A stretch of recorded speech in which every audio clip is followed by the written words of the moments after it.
안녕하세요. 반갑습니다. 여러분들의 국어를 책임지고 있는 재영쌤입니다. 반갑습니다. 오늘은 2020년 고3 10월 모의고사 과학이란 무엇인가 라고 하는 지문을 함께 읽어보도록 하겠습니다.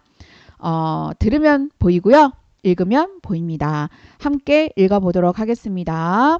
자, 여기 지금 논리 실증주의자들 나오죠. 자, 이 논리 실증주의에서는 어떠한 언명이 기존의 이론의 영향을 받지 않고 오로지 객관적 관찰을 통해서 참과 거짓으로 확실하게 결정될 수 있다라고 하면은 과학적으로 유의미하다라고 생각했어요. 자, 여기 보면 이제 언명이라고 하는 말을 썼는데요. 이 언명이 뭐냐면 참이나 거짓의 값이 확정될 수 있는 논제를 얘기합니다. 그래서 객관적인 관찰을 통해서 참하고 거짓으로 확실하게 결정만 할 수 있으면 과학적으로 의미가 있다라고 생각을 한 거죠. 그리고 보편 언명이 단친 언명의 누적을 통해서 성립된다라고 주장을 했는데요. 단친 언명은 특정 시공간에서 발생한 특정 사건을 언급을 한 거고요. 그 다음에 보편 언명은 단친 언명들을 일반화한 것으로 과학이론으로 성립될 수 있는 것을 이야기를 합니다. 자, 여기서 지금 예를 들었는데요. 자, 예를 보시면은 더 이해하기가 쉬울 거예요. 이 리트머스 시험지가 산에 담기면 붉어진다라고 하는 단칭 언명이 예외 없이 계속 관찰만 된다라고 하면은 모든 리트머스 시험지는 산에 담기면 붉어진다라고 하는 보편 언명이 과학이론으로 성립될 수 있다라고 보았습니다. 자, 그런데 이러한 생각은 어떤 과학이론이 지금까지 누적된 단칭 언명을 통해서 참으로 보장이 되더라도 앞으로 보편 언명으로서 확실히 참여될 수 없다라고 하는 비판에 직면을 했어요. 아까 이제 예에서 지금까지 리트머스 시험지가 산에 담겼을 때 항상 붉어진다라고 하는 관찰이 앞으로 어떤 리트머스 시험지가 산에 담기면 붉어질 것임을 보장하지 않기 때문이라는 거죠. 자, 이 말은 뭐냐면 우리가 앞에서는 계속 이제 실험 결과에서 붉어졌다라고 하는 관찰이 있었잖아요. 그런데 이것이 앞으로 혹시라도 얘가 붉어지지 않을 수도 있잖아요. 그렇죠? 예, 그거를 그러니까 붉어질 것임을 보장할 수가 없다라고 생각을 한 거예요. 그래서 이 난점을 이제 극복을 하기 위해서 일부 이제 논리 실증주의자들은 단칭 언명이 누적될수록 과학 이론이 참으로 결정될 가능성이 점차 증가할 것이라고 하는 완화된 입장으로 바뀌었습니다. 이 말은 뭡니까? 참인 단칭 언명이 누적되면 누적될수록 보편 언명이 참이될 확률이 커진다라고 얘기하는 거죠. 예, 가능성이 커진다라고 했으니까 확률이 이제 커진다라고 하는 그런 입장으로 바꿨어요. 자, 그런데 하지만 지금까지의 단친 언명들로 일반화된 언명이 계속 참으로 남을 것인지는 알 수 없다라고 하는 문제를 해결할 수 없었어요. 자, 아까 이제 얘기를 한 것처럼 지금의 과학이론이 미래의 관찰에도 그대로 적용될 수 있을지는 알 수 없다라고 얘기를 하는 거죠. 예, 제가 아까 말씀드린 것처럼 얘가 붉어지지 않을 수도 있잖아요. 갑자기 실험을 했는데 얘가 푸른색이야. 그러면 이 앞으로 했던 앞에서 했던 그 모든 실험의 어떤 그런 내용이 일반화될 수가 없는 거죠. 그래서 계속 참으로 남을지는 알 수가 없다라고 하는 그 문제를 해결할 수 없었어요. 자, 이번에는 비판적인 합리주의 입장을 보겠습니다. 자, 그래서 이 비판적인 합리주의는 논리 실증주의하고는 좀 다르게 단친 언명이 기존 과학 이론과의 연관 속에서 형성된다라고 생각을 했어요. 그래서 현상을 있는 그대로 관찰하는 것은 거의 불가능하다라고 지금 주장을 한 거죠. 그리고 참인 단친 언명을 통해서 가설이나 과학이론이 참임을 확실히 알 수는 없지만 참인 단친 엄명을 통해서 그것이 거짓임을 밝히는 것은 가능하다라고 얘기를 했어요. 자, 예를 들어서 아까 이제 그 어떤 리트머스 시험지가 산에 담기게 되면 그 시험지가 붉어지지 않는다라고 하는 단친 엄명으로부터 모든 리트머스 시험지는 산에 담기면은 붉어진다라고 하는 보편 엄명이 거짓임을 확실하게 알 수가 있다라고 지금 얘기를 하는 거죠. 자, 그래서 이것을 바탕으로 해가지고 이 비판적 합리주의에서는 과학과 과학이 아닌 것을 구분하는 기준으로 반증 가능성을 제시를 했고요. 그죠?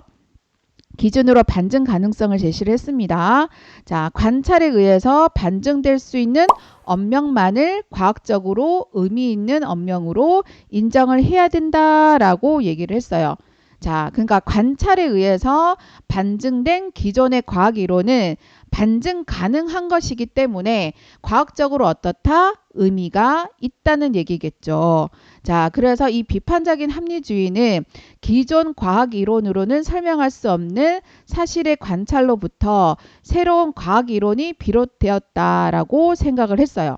그래서 이때 만약에 기존 과학 이론은 즉시 버려지고 기존 과학 이론을 수정해서 쓸 수 없다라고 생각을 했습니다. 자, 이 말을 다시 한번 볼까요?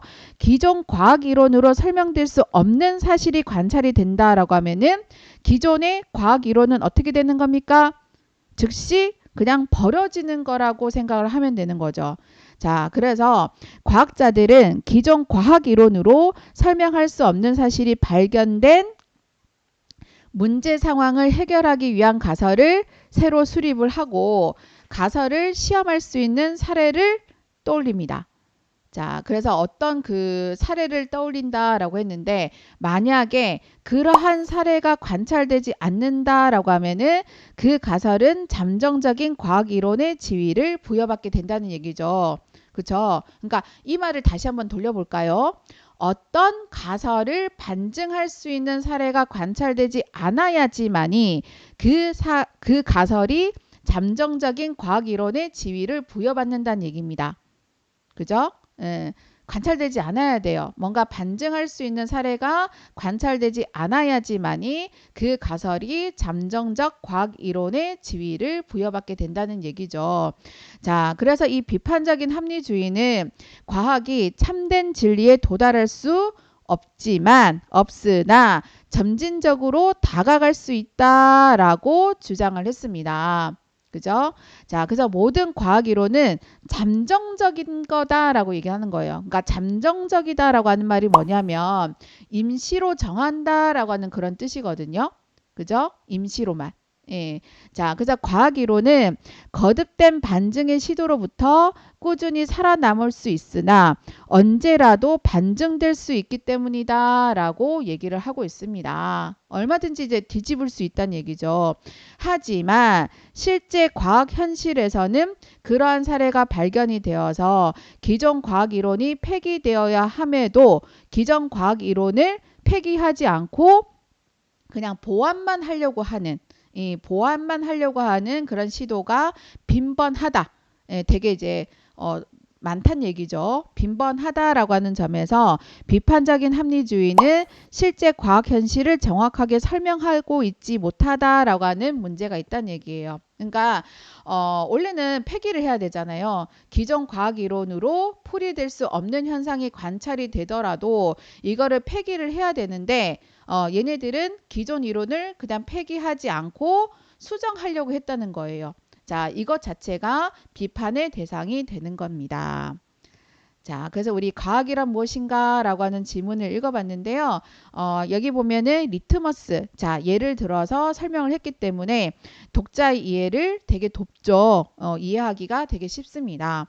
그리고 과학 이론에 대한 논리 실증주의자들의 주장과 그에 대한 비판을 제시를 하고 있고요. 그리고 아까 과학 이론에 대한 또 비판적 합리주의자들의 주장과 그에 대한 비판을 제시를 하고 있었습니다. 자, 요약 한번 해볼까요? 과학이란 무엇인가 라고 하는 글을 한번 요약해 보도록 하겠습니다.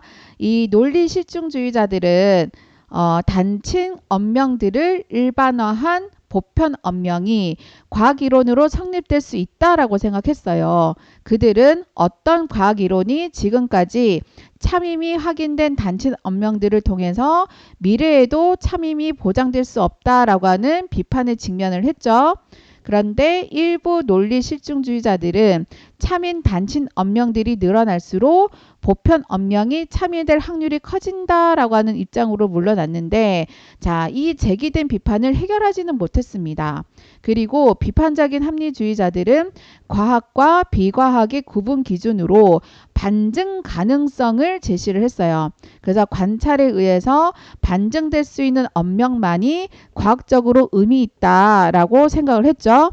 그래서 이 비판적 합리주의는 참인 단칭 언명을 통해서 어떤 보편 언명이 참임을 알 수는 없지만 참인 단칭 언명을 통해서 어떤 보편 언명이 거짓임을 밝히는 것은 가능하다라고 생각을 했습니다.